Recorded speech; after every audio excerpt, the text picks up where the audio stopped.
नमस्कार आदाब दोस्तों, हिंद वॉइस में आपका स्वागत है। मैं हूं इकराम। एक बड़ी खबर आ रही है अमेरिका से, जहां पर अमेरिका में एक बड़ा हमला हुआ है जिसके चलते पूरे देश में इमरजेंसी लगा दी गई है। जी हां दोस्तों, जहां एक तरफ पूरी दुनिया में कोरोना ने तांडव मचा रखा है, वहीं एक ऐसी खबर, कोरोना महामारी के बीच अमेरिका में एक ऐसा हमला जिसने पूरी दुनिया का ध्यान अमेरिका की तरफ खींचा और इस वक्त अमेरिका में हालात बड़े नाजुक हैं। मैं आपको पूरी खबर बताऊंगा, लेकिन उस पर जाने से पहले मेरी आपसे छोटी सी अपील है कि अगर अभी तक आपने हिंद वॉइस को सब्सक्राइब नहीं किया है तो उसे सब्सक्राइब जरूर करें। साथ ही वीडियो अगर फेसबुक पर देख रहे हैं तो फेसबुक पेज को फॉलो कर सकते हैं। तो खबर यह है दोस्तों कि अमेरिका में इस वक्त साइबर हमला हुआ है, सबसे बड़ा साइबर हमला जिसे माना जा रहा है। और अमेरिका की जो मुख्य पाइपलाइन है पेट्रोल सप्लाई की, यानी कि तेल सप्लाई की, उसे बाधित कर दिया गया, उसे कई जगह से रोक दिया गया, जिसके चलते अमेरिका में इस वक्त तेल के प्राइस में बढ़ोतरी होनी शुरू हो गई है और अमेरिका में इमरजेंसी के हालात हो गए और इमरजेंसी घोषित कर दी गई है।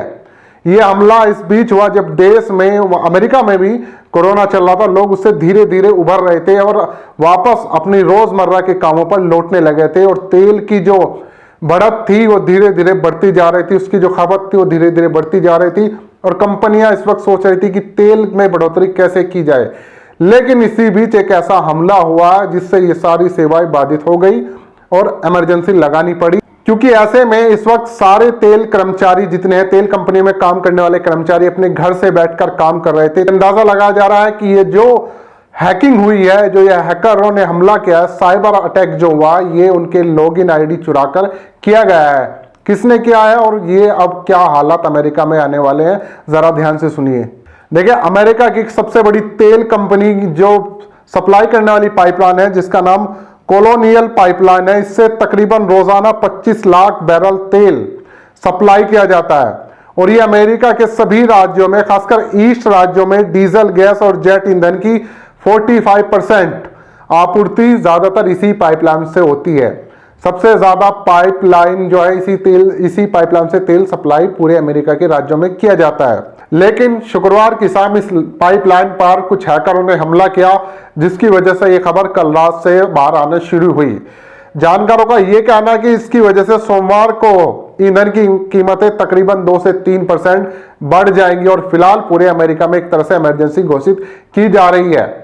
और जो अब तेल सप्लाई होगा वो ऑफलाइन होगा, यानी कि टैंकरों से सप्लाई किया जाएगा, पाइपलाइन का सारा नहीं किया जाएगा, क्योंकि डर की वजह से कई सारी पाइपलाइन को बीच में से तोड़ दिया गया कि ये भी हैकरों के हाथ ना लग जाए। अब हैकरों ने क्या चुराया है वो जरा ध्यान से सुनिए। अधिकारियों ने यह बताया कि उनकी 4 मुख्य लाइनें ठप हो गई हैं, जिसके चलते उन्हें छोटी पाइपलाइन का सहारा लेना पड़ रहा है और ज्यादातर तेल अब वो जब तक ये ठीक नहीं हो जाती है और इस चीज का हल नहीं निकाल लिया जाता तब तक वो तेल टैंकरों के जरिए सप्लाई करेंगे। लेकिन इसके चलते महंगाई लगातार बढ़ रही है।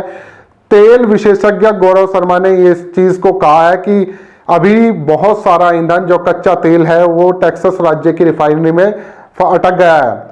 उन्होंने कहा कि इमरजेंसी लगाने से तेल, गैस जैसे ईंधनों को टैंकरों के जरिए न्यूयॉर्क तक भेजा जाएगा, मगर उन्होंने चेतावनी दी है कि पाइपलाइन की क्षमता के हिसाब से सप्लाई बहुत ज़्यादा कम होगी, जिसके चलते अमेरिका में अब महंगाई, यानी कि तेल जो प्राइस है वो अब और बढ़ेंगे और ये चीज़ें सोमवार से होनी शुरू हो जाएंगी, क्योंकि पुराना जैसे ही तेल खत्म होगा, जो सेविंग होगी इन लोगों के पास और नया तेल मार्केट में लेट पहुंचेगा, तो जो तेल के दाम है वो लगातार बढ़ने शुरू हो जाएंगे। अब मैं आपको बता दूं कि ये हमला हुआ कैसे। लंदन की एक cyber security company digital shadows का ये मानना है कि कोलोनियल पाइपलाइन पर हमले की एक बड़ी वजह कोरोना महामारी हो सकती है, जैसे मैंने आपको शुरू में बताया, क्योंकि कंपनी के ज्यादातर इंजीनियर अपने घरों से कंप्यूटर पर ही काम कर रहे थे। और डिजिटल शैडोज के सह संस्थापक और chief innovation officer James chapel का यह मानना है कि डार्क साइड से टीम वीवर और माइक्रोसॉफ्ट रिमोट डेस्कटॉप जैसे रिमोट डेस्कटॉप सॉफ्टवेयर से जुड़े अकाउंटों की लॉगिन डिटेल खरीद लिए गए हैं।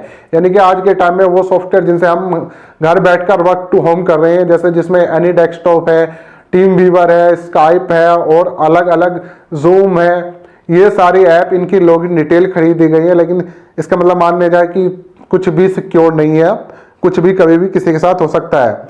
इनका यह भी कहना है कि कोई भी शख्स सोडोन जैसे सर्च इंजन पर इंटरनेट से जुड़े कंप्यूटरों के लॉगिन पोर्टल्स की जानकारी हासिल कर सकता है। उसके बाद हैकर्स यूजर नेम और पासवर्ड से खातों में लॉगिन करने की कोशिश करते रहते हैं। चैपल का यह भी कहना है कि बहुत सारे लोग अब इसका शिकार होते जा रहे हैं। ये एक बड़ी मुसीबत बन रहा है इस कोरोना महामारी के दौरान, जब लोग वर्क टू होम कर रहे हैं। हर दिन कोई ना कोई शिकार होता है और छोटे व्यवसाय जिस तरह से इसका शिकार बनते जा रहे हैं उससे वैश्विक अर्थव्यवस्था के लिए एक बड़ी समस्या बन चुका है, क्योंकि अब अटैक किसी के घर पे नहीं होता, सीधे सीधे उनके अकाउंट में होता है।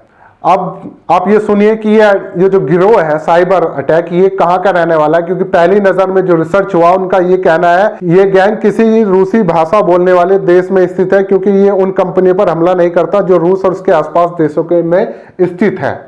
यानी कि इसमें एक नाम जो सामने उभर कर आया है रशियन आ रहा है, रूस जैसे कहा जाता है, क्योंकि उसके आसपास के देशों में अभी तक कोई भी साइबर हमला नहीं हुआ।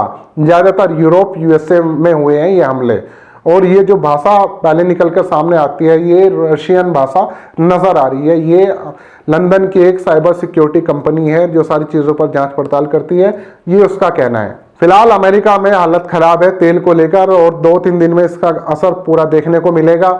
कि देखते हैं कि वहां पर कितनी जल्दी पाइपलाइन शुरू होती है नहीं है, लेकिन अमेरिका के लिए एक बड़ी खतरे की घंटी बजा दी है साइबर अपराधियों ने, कि उन्होंने सीधे सीधे अमेरिका के घर में हमला किया है, और वो भी तब जब अमेरिका अभी इस कोरोना से उभर रहा है।